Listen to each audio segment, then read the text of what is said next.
business? Like many of us, I'm sure you're feeling it. Business is hard. And now more than ever, you need to have a plan to help your business not just survive, but thrive. And it can happen as simply with thinking with the end in mind. I'm Marcia. I'm a business growth strategist. I've helped tons of small business owners to establish and implement a tangible plan that guarantees increased profitability, guides your growth, and plans for your future exit. Because a business worth selling is also a business worth owning. And I have strategies to share that I have earned and learned with you on today's Profit with a Plan podcast. But before we get started, I have something else to share with you. I've put together an insightful Think Outside the Box live web class on Wednesday evenings at 6 p.m. It's been specifically designed to help you learn how to turn your business into one worth selling, even if you aren't thinking of selling it yet. Why now? Join me and find out all the benefits that come with having a sale-ready business. Register for free at exitwithaplan.com. So I'm really excited to have my guest on today, Steve Johnson. Steve is a sales coach who believes that a simple framework and practical actions lead to sales success. Steve is the former founder and CEO and vice president, project manager, and technician with hands-on experience in SaaS, tech, IT operations, hospitality, and construction. Steve, I got to tell you, you know so much about sales, and we owners and people that are in the business, we don't like sales. Most of us, we feel it's icky or awkward or pushy or salesman-y, and there's just so many languages that or identities that people put with sales. Why do we do that? That's a great question, Marcia. And thank you for having me on your podcast. I appreciate it.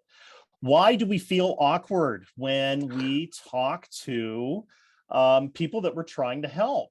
And the answer, in my experience, is that we get too focused on trying to sort of close them or sell them or do all the right things, instead of focusing on understanding their problems and helping them solve their problems. And in my experience and the people that I work with and in my own experience, that was the number one thing that helped not only remove the awkwardness and take the pressure off of us as business owners, but also it helped me and helps my clients and the people I work with close more deals faster, because their clients aren't feeling the pressure and they're actually getting the help. They're getting their problem solved. Yeah. That's perfect, because it is something we're providing service. We're helping someone. I think we all get in our own head. You mentioned the perfection in our processes and the things that we're trying to do. And the next question I have to ask, or, the next close, or even worse, I'm desperate and I need this deal to happen, right? Right. I think these are all the things that go on between our own ears, and not necessarily what our clients or potential clients are thinking. So you talk a lot about processes and the sales process and those kind of things. How do we get out of our own head and get into our clients or our potential clients' head?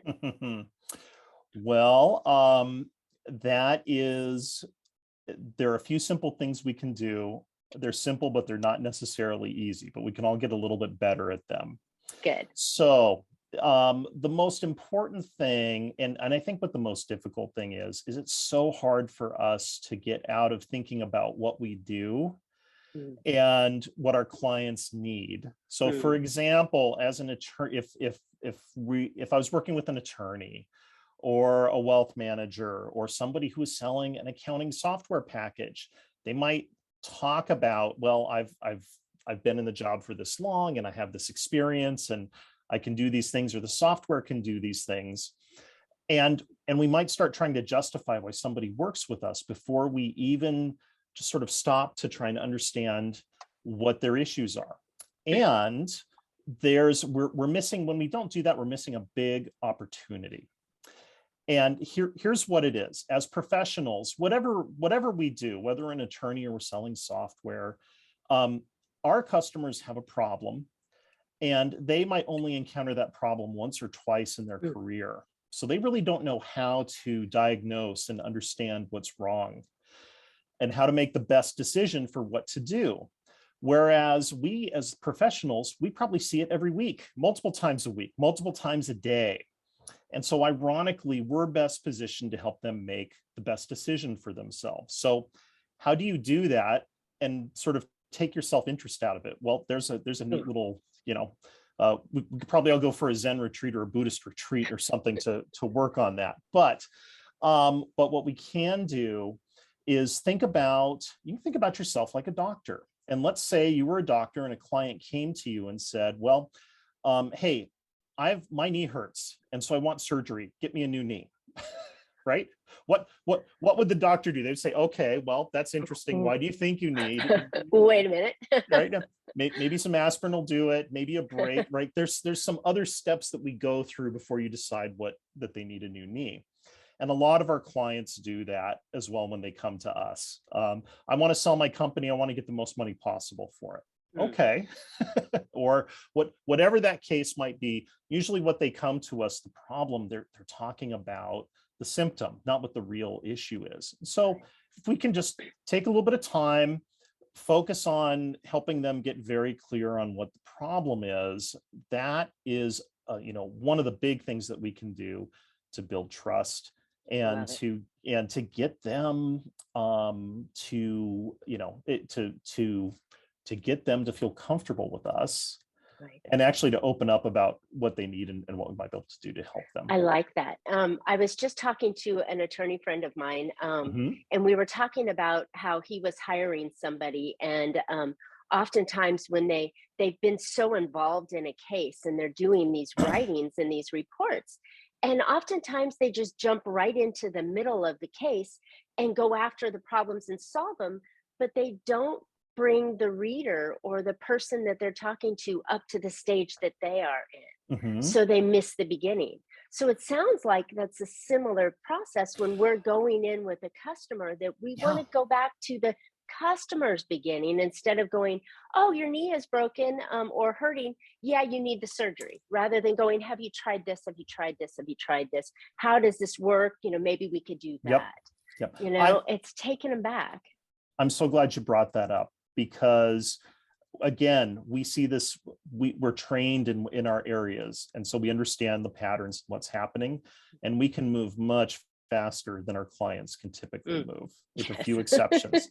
And so it really does become around what you've explained or what you've shared, is that, you really, it sometimes the bigger part can be just helping your client get up to speed to where you're at and what you see is right for them. And we all have to go through that process.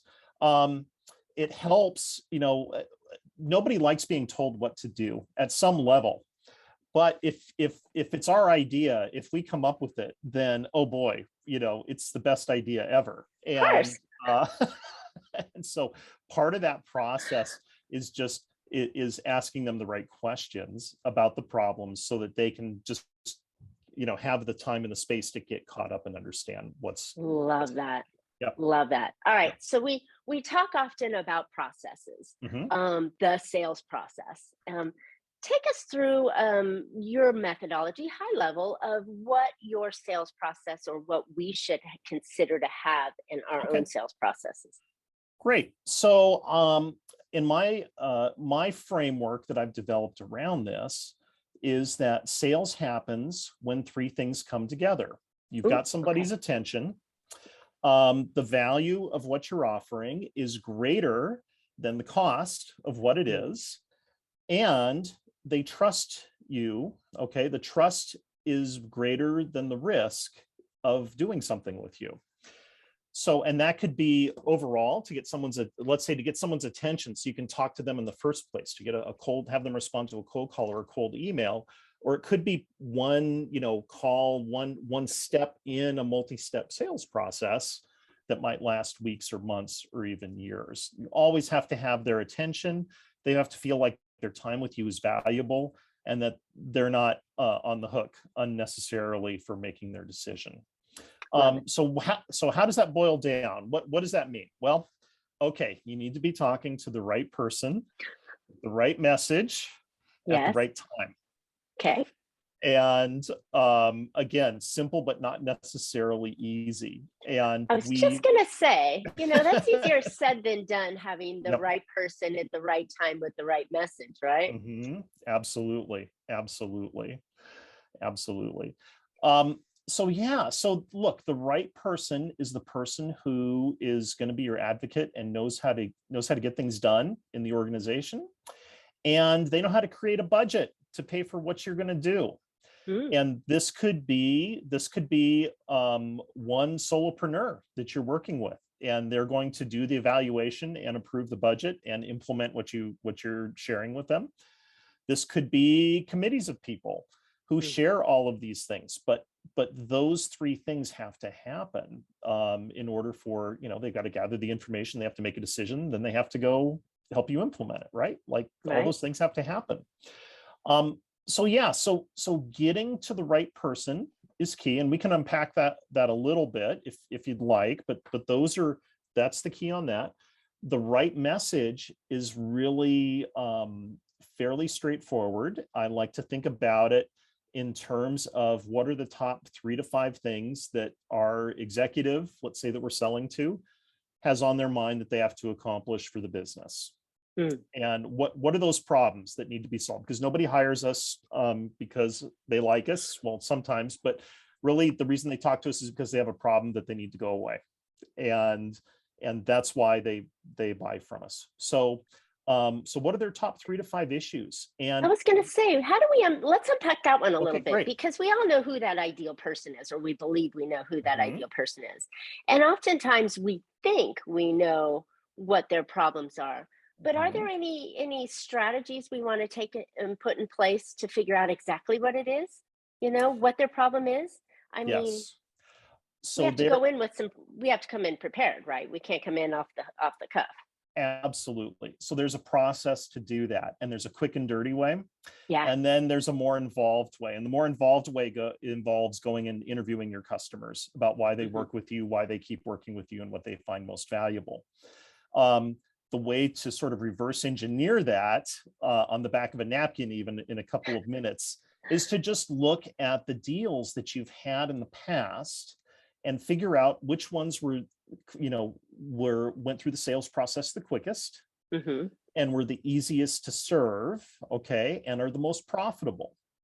And Okay. if you go back and look at those, I've always found that you can find some commonalities between them. Mm. So, for example, I did this process with a company that had some marketing. That was a marketing technology company, Okay. and what we determined, and sales were down. And what we determined was that the majority of their sales that happened quickly and were most profitable were to Fortune 500 companies where a director of marketing for a division was new in their job within 90 days.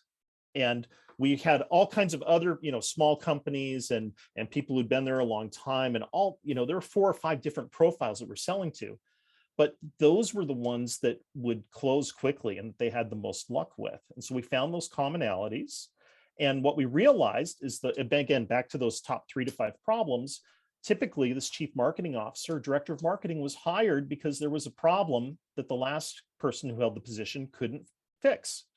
So they had And they so just inherited they it. just right, and they got hired to fix it. So they got budget, they've got a mandate, and they've got their first 90 days to make a difference. And Mm. so So we so it's high priority. absolutely. And so it's one of those top 3 to 5 issues that they have that they need to solve. Love Yeah. it. And the rest of the story is we built a 2-week sprint around that with about 8 to 10 touch points, speaking to what we thought their top 3 to 5 issues might be. And this company, 6, 7 salespeople were able to bring in an extra $500,000 of business, which was Nice. material for this Yes. company, just by identifying our customers' top 3 to 5 problems and Love it. focusing on some messages around that. Yeah. Love it. And then obviously right time. Right time is important, you Yep. know? You got to understand who's in the market, who's feeling the pain, importantly. All right, so this is I think a great piece that we all need to focus on, and it is rather simple. It could be lengthy and drawn out, but it is Mhm. rather simple that you can do it on the back of a napkin, cocktail napkin per se. and say, what are those top problems? Where are they? Who are my past clients I've used? And then how can we get in there and get in front of them with a 2-week process, right? Mhm. Having a system and process in place. Love it. So let's transition here a little bit because I Okay. want to talk about this area because we've spoken several times about this. So, one of the challenges small or micro businesses have as they're growing is getting the right people in that sales role and building a team. Mhm. What are Mhm. some of the things that today's business owners want to look at and maybe avoid so they can build a strong team? Okay. So what are some of the things they can look at and avoid? So first off, I want to say I have a lot of empathy for bootstrapped business owners that want to grow sales beyond themselves, because that's probably one of the hardest problems that I've run into in my business career. And the reason is because salespeople, the really good salespeople and sales managers, they want to go work where they can make the most money. And if you're Right. just getting started and you don't have, say, venture funding or a deep pocket to be able to help them make the income they're used to, that's a very real issue that is very difficult to overcome. So how do you overcome that? Okay. Well, and there's a lot of issues here, but that particular one, how do you hire that great first couple of salespeople? There's some homework that you have to do around who the right people are, this process we just talked about, the right Hmm. people, the right messages, the right times, so that you can give them very clear goals about who to go after and what to say and what to do. And so one of the places that business owners get in trouble is they expect to just hire someone and have them come in and know all that. Poof. Yep, there you go. We have no idea. So we expect that you're coming in and you're going to have that idea for us, right? Yeah, right, Wrong. right. Wrong. Exactly. And the results follow, right? And they get burned, and then Right. they're gun shy to bring someone else in. Mm. But figure out what those three things are. What your key customers, ideal customers, are concerned about. Make sure the market's big enough, especially Hmm. if you're a smaller business, maybe your geographic area is limited. So you got to make sure that there's enough there for a salesperson to go out and work. And then find a salesperson who this is going to be a stretch role for. And it could be somebody that you already know or works for you, or you go out and hire someone. And you want to hire somebody that's going to be that has a good chance of running their own business 10 years from now. Ooh, okay. Okay. And think about trying to get um, a good 2 to 4 years out of them, and think of yourself as a stepping stone for them to go on, for them to build their success story. There are a Nice. lot of overlooked, underappreciated people in our industries that maybe fall below the typical screen when people are looking for salespeople. And a lot of the things that make us successful as business owners and operators and solopreneurs are the same things you need to be a good salesperson and develop business and create revenue, which is you need to be accountable, you need to have integrity, and you need to have a good work ethic and be able to figure your way through problems and keep Mm. persisting, right? And so that kind of person, you can hire somebody like that and they can help you along the way. um if And I think that's an Yeah, go ahead. important thing. You're asking for help, right? Mhm. We know, I mean, I've said it at least a dozen times on this show, and I say it regularly on my content that I put out there, that you can't be in business alone and expect to succeed, greatly succeed more than just trading your time for money. So you're asking for someone to help you bring in customers. That's Mhm. taking a piece off of you as the business owner and putting that on to someone to go out and get it for you. They may Mhm. not be the deal closer, they may not be, I mean, there's multiple sections in that line, but you're asking for help, but you have to guide them, right? Right. You have to Yeah. give them that direction. You have to know where the company's going and everything you're doing so you can guide that person to go out Mhm. and repeat the process that you are asking them to do. Mhm. And I love it that they have to have all these characteristics, but I think it starts with the owner, though. It does. It really does start with the owner. And, and you bring up a really good point too, is that you don't have to hire somebody to come in and do it all. Like the owner knows they've got a process that works. And usually it's a word of mouth and professional reputation, especially for smaller bootstrapped, closely held companies. And to get out of the word of mouth, to grow beyond the limits of word of mouth, you do really have to bring people in and start to let them show their initiative and bring their ideas and help you. Yeah. I love it. I love it. And okay, so one of the bottlenecks that we just brought up was the owner of the company. So I know in a lot of the professional service firms that I work with, they are still in there in the day-to-day activities, and they still are part of everything, trying to be the company. How do we get them to step back a little bit and think how they can be the leader of the company and hire their first salesperson or first couple salespeople? Yeah. Well, the first thing is the owner and the people that are around the owner, whoever's playing those executive role or acting those executive roles in the company some owners have a hard time letting go of this. And so whatever path you get there, you have to go through to be courageously honest with yourself about what you want your role to be and how you as the owner are holding the company back is the biggest blocker that I run into. An owner who just isn't ready. They want the sales to grow and they want to bring people in, but they're not ready. So and to figure out how they get ready is they just have to come clean with themselves about what it would take. So assuming we that's probably beyond the scope of what we're talking about today. But it is a big challenge. It's probably a whole different podcast point on it. But yes.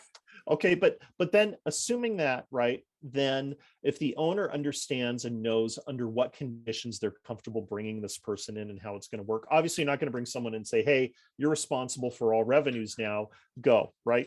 There's a transition, there's a training, there's going to be some of that. So what's key though is that they have to really understand what drives sales. We talked about that, right message to the right person at the right time. Okay. And yet, do you have that together? Yes or no? Okay, great. When you have that together, then you know the kind of person or people you want to hire and bring in who can deliver that message. And that's a step that often gets skipped, both of those steps. And it's very difficult. The probability of success goes down if you don't understand right person, right message, right time, and then the right people to deliver that message. And so important. So just focus on those two things, get those two sorted out.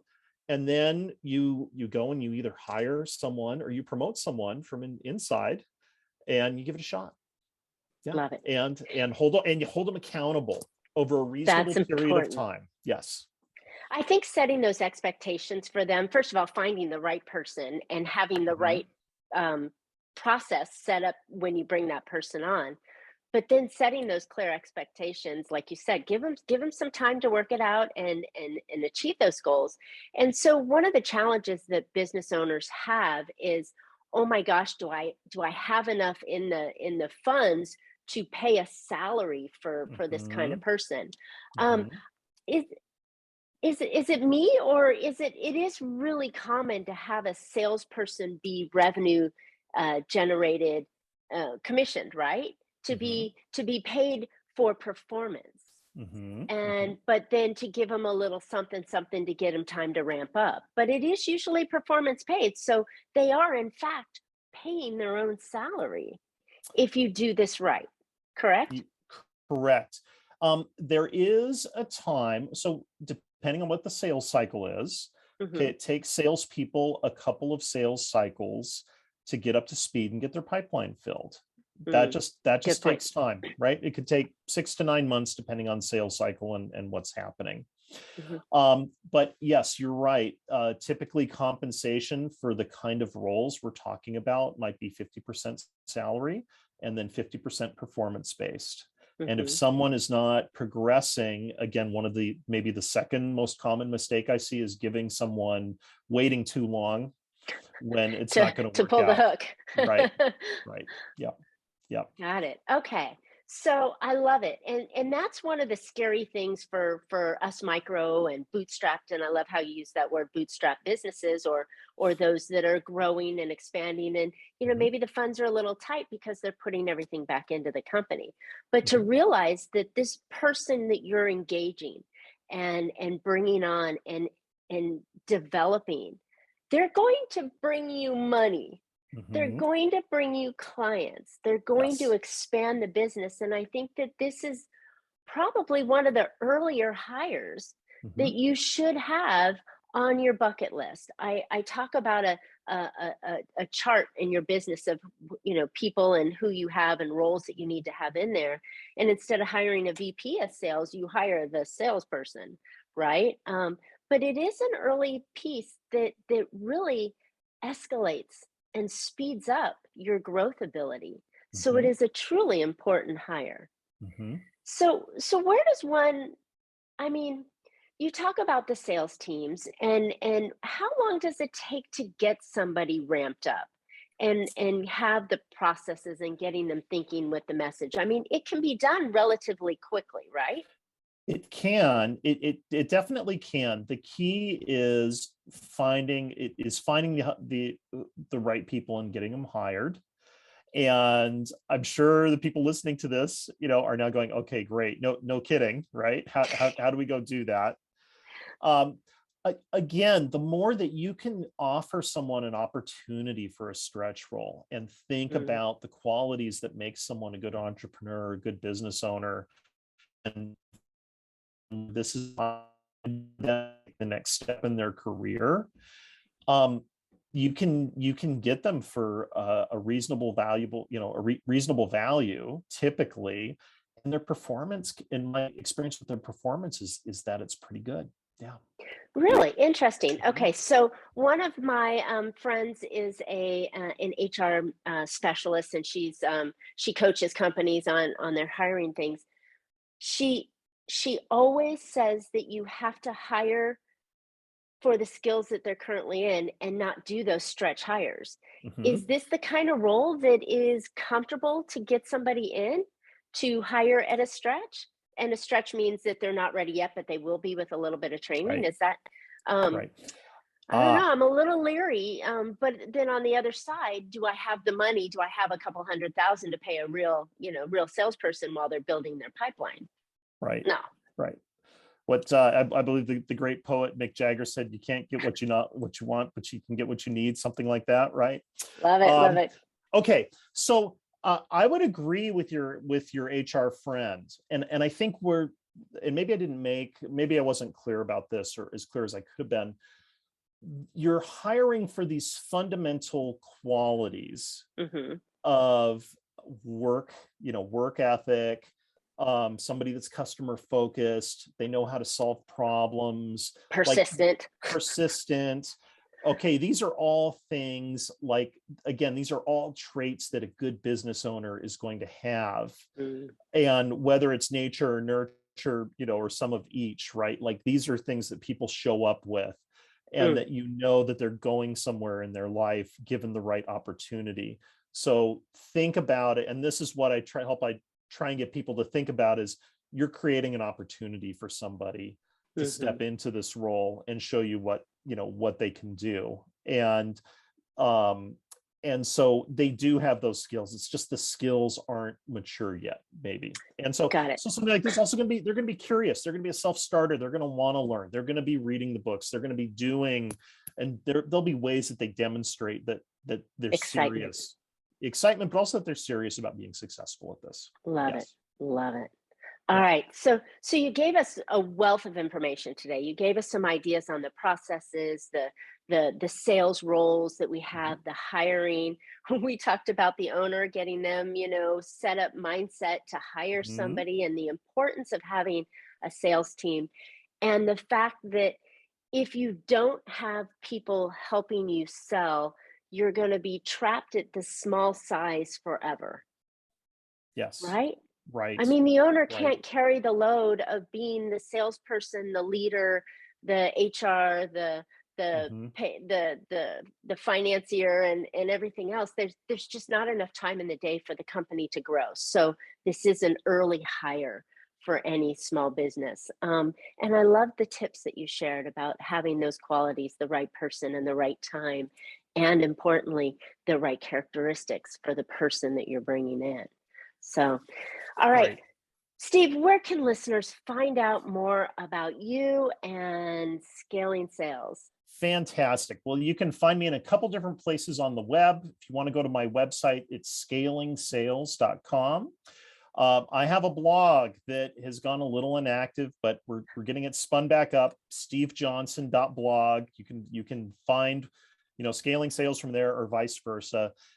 Finally, I am LinkedIn, like we all are, and it's whatever the LinkedIn URL is, and then the / Stephen Charles Johnson. So you'll find me Love there it. as well. Love Yep. it. Thank you so much. I know this has been valuable. And listeners, I know that this is a super, super important phase to take your business to Yep. the next level, is to hire people to help you bring in business. Oh, And these roles, yeah, go ahead. one more thing I almost forgot. I have a Yeah, download on my website at scalingsales.com called awesome. 6 Keys to Build a High Performance Sales Team. And a lot of what we spoke about today is there. I do have a monthly newsletter that you'll be signed up for when you download it, and so you can hear more about me there. But it lays out, and it's a short document, about 12 pages, and it just lays out the 6 keys that every company needs, whether you're a solopreneur or you're Fortune 500, that you need to have in place, whether you realize it or not, to grow I love it. sales. Love it. Love it. And if you're not selling, you're dead. You're not in business. You've got to be selling. So Yep. this is an important piece in your business. So go pick up that download, listeners. The link will be in the podcast notes, so you can get it there as well. So, gosh, guys, I hope you found an idea or two to put into your business that will help you be more profitable and scale. Sales is top line revenue, and it's a perfect way to get that profitability up and going. All right, now more than ever, it's important to build your business like you want to sell it. Don't forget to register for my new web class on how to turn your business into one worth selling, even if you aren't thinking of selling it yet. Why? There's tons of benefits to having a sale-worthy business. It'll be on Wednesday at 6 p.m. Go register for free at exitwithaplan.com. You don't want to miss this class. And as always, Steve and I would love to hear your questions or your comments on sales challenges, things that you've got going on. Maybe you just, something's burning on your mind and you just want to ask Steve. Go ahead and hit us up in the comments, and Steve and I will follow them and respond back appropriately. And hey, don't forget to subscribe so you can get more information on future podcasts. And as always, you can catch Profit with a Plan on any of your favorite podcast players. And we're looking forward to more great profitable information on next week's show. So until then, make your plans and profit with it. Thanks so much, Steve. Thank you.